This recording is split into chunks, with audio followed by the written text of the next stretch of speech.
galera, tudo bem? Vamos agora falar um pouquinho sobre a cartografia, né? Um tema muito interessante também, que gosta de aparecer nas provas de geografia nos principais vestibulares do país, inclusive no Enem, tá?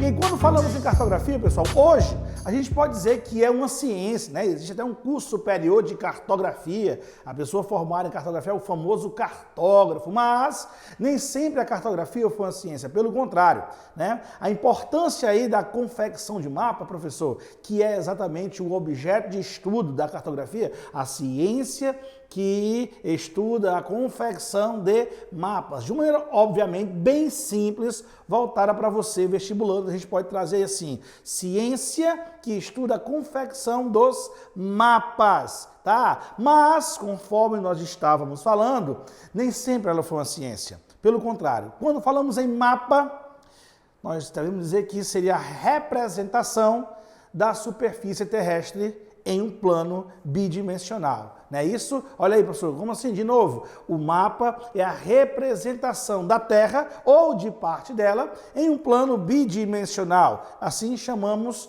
um mapa. E os mapas, ao contrário do que muita gente imagina, pensa que é apenas um capítulo lá de um livro de história, mas na verdade não. Os mapas sempre foram importantes ao longo da história da sociedade global, já que o homem sempre teve a necessidade de se deslocar, seja o homem atual, moderno, obviamente, diante aí desse processo de globalização, seja o homem primitivo. Sim, o homem primitivo, antes dele ser sedentário, ele era nômade. Então ele tinha necessidade de se deslocar, fugindo do frio, buscando o seu alimento, por exemplo, buscando novas áreas para a sua moradia. Então essa necessidade de se deslocar foi acompanhada pela necessidade de produzir mapas. Óbvio que lá na antiguidade os mapas não tinham a perfeição que nós temos hoje, mas eles eram tão importantes quanto na atualidade.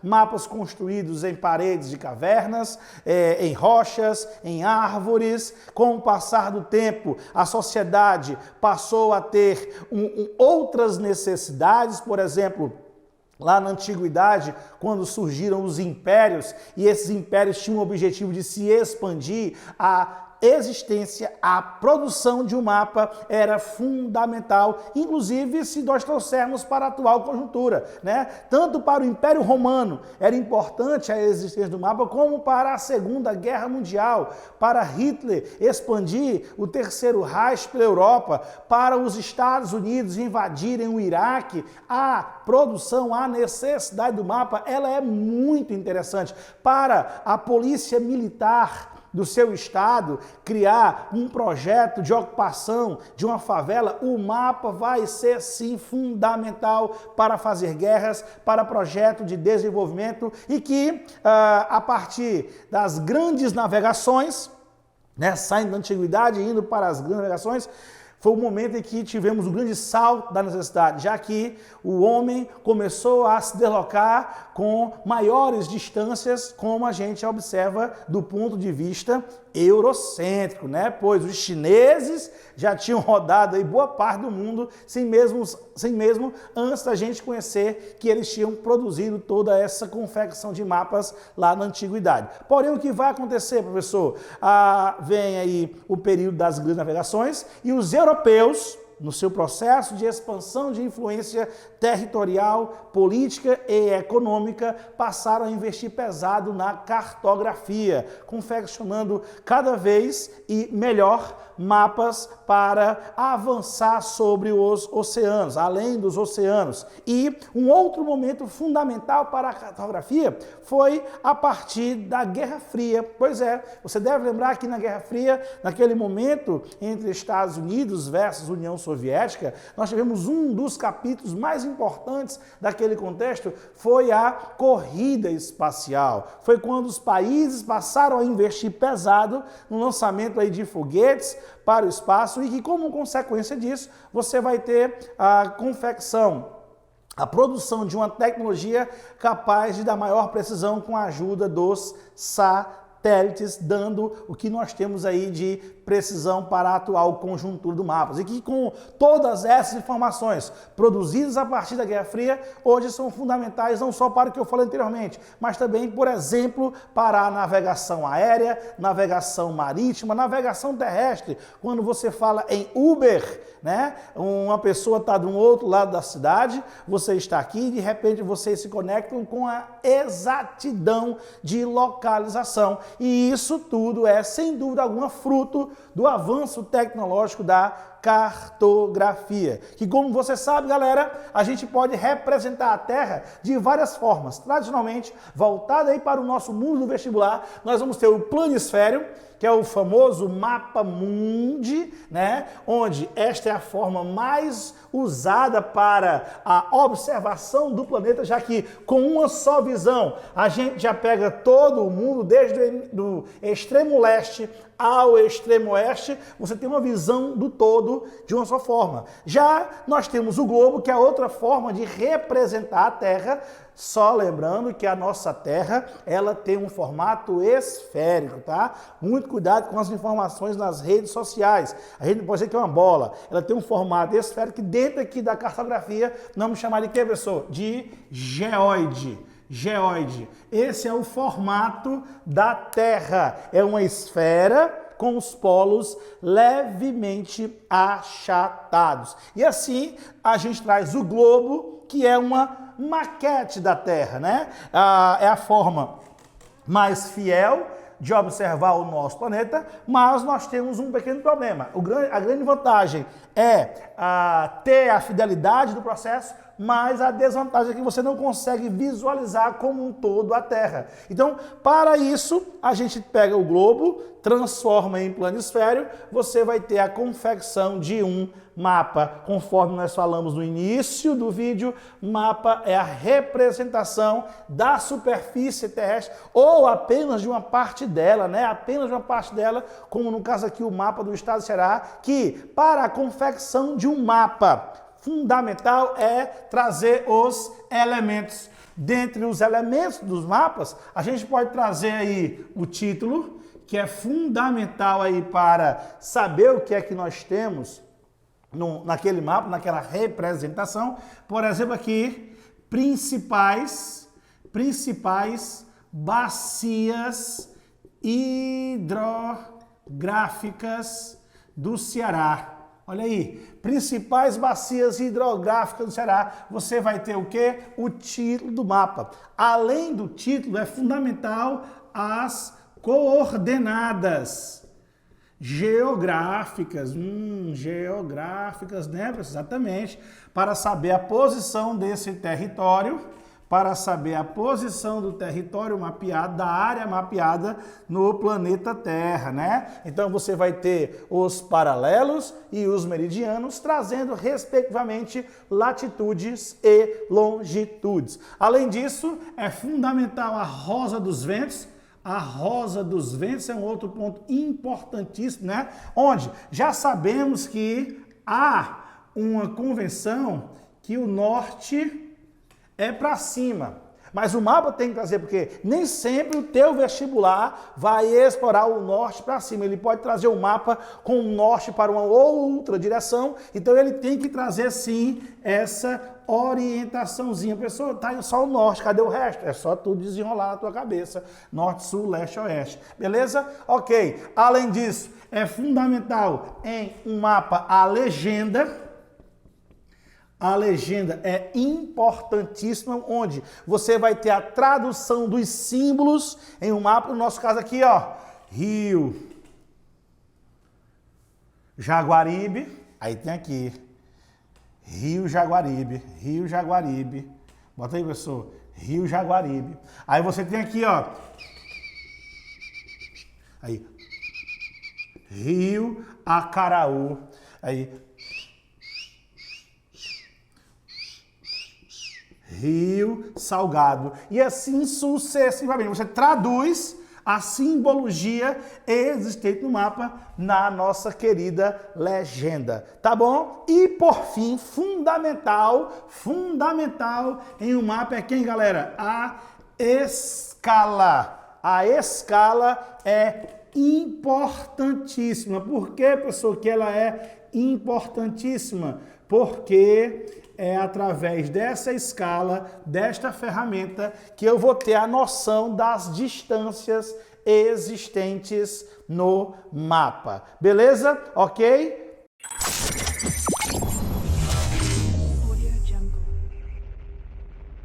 Galera, agora nós vamos falar sobre a escala, que foi o último elemento que nós trabalhamos ali nos elementos do mapa, elementos fundamentais que não podem deixar de existir num mapa interessante e legível, não é isso? Então, quando falamos em escala, aqui também é um tema lá da sua aula de matemática.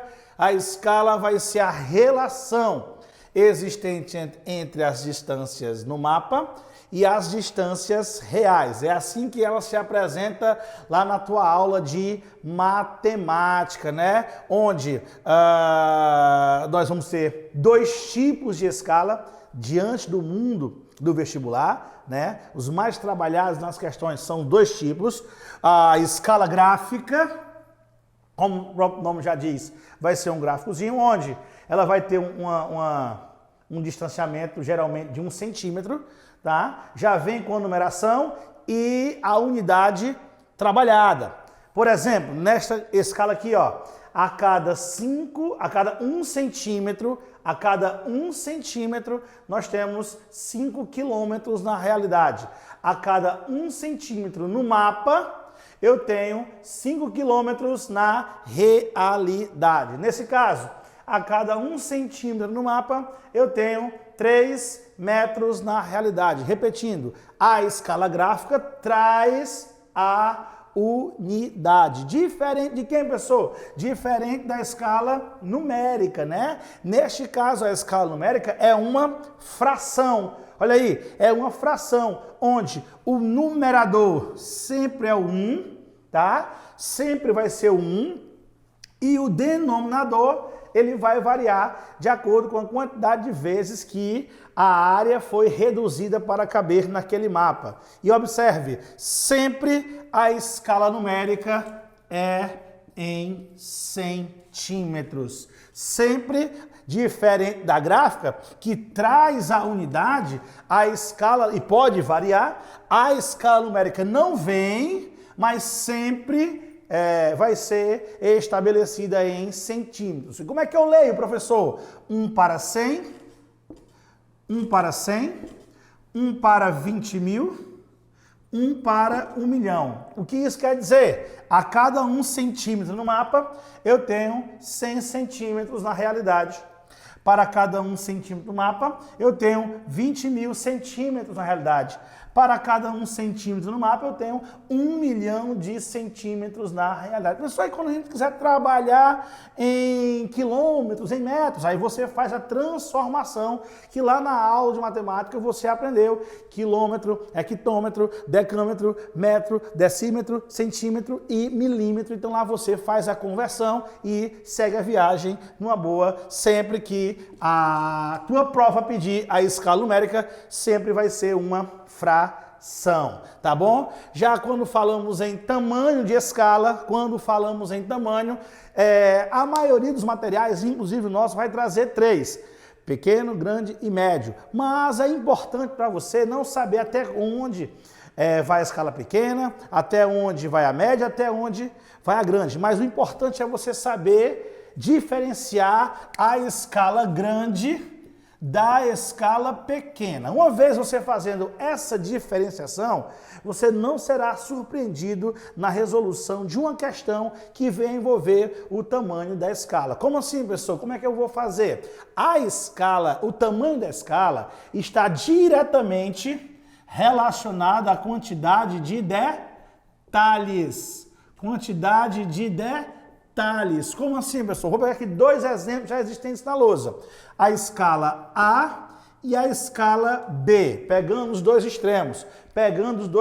Então, professor, a escala 1 para 100 ela é grande ou ela é pequena? Aí você diz, ela é grande. 1 para 100 vai ser uma escala grande. Por quê? Porque neste mapa, que no caso já vai ser chamado aí de planta, né, que são os nomes existentes para as diferentes representações, né? Mapa, planta e carta, tá? Onde mapa você atribui a pequenas escalas, plantas a grandes escalas, né? E carta a médias escalas, tá bom? E aí, neste caso, ó, 1 para 100 é uma escala grande. Por quê? Porque eu vou ter uma grande quantidade de detalhes. Porque a área só foi reduzida 100 vezes. Ah, professor, entendi. 100 vezes é uma planta, então eu tenho detalhes. Eu tenho onde é o banheiro, eu tenho a torneira,